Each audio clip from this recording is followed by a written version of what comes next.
Hello guys! Ngayon po ay hindi ang Lala Lucy ang nagluto kundi ang kanyang bunso. Ginaya niya po ang pepper lunch at ang aming niluto ay beef pepper rice. Kung ano lang po yung aming available na beef sa ref, yun lang po ang kanyang ginamit dahil talagang nag-crave lang po siya. Kaya nga po, pagkahiwa po ng aming beef ay agad po namin itong pinalambot dahil yun nga po ay available namin at hindi po siya ganun kalambot. At habang nga po pinakukulo namin ang aming beef ay gumawa muna pa kami ng sauce namin. Ito po ay ang toyo, oyster, chili powder at garlic powder. At pagkatapos nga po ng 24 hours ay lumambot na po ang ating baka at inumpisahan na po nating maggisa. At pagkatapos nga po nating maggisa ay kinalat na po natin ang baka at inilagay na po natin ang kanin. Inilagay na rin po natin ang mais, butter at sauce. At syempre hindi po nawawala ang ating paminta. At imimix na po natin habang mainit pa po. At ayan, gawa na po ang ating beef pepper rice. At pwede na po natin siyang i-plating.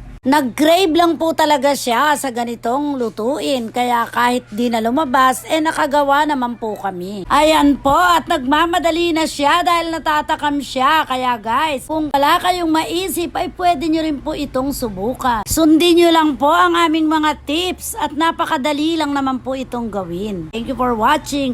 Follow for more.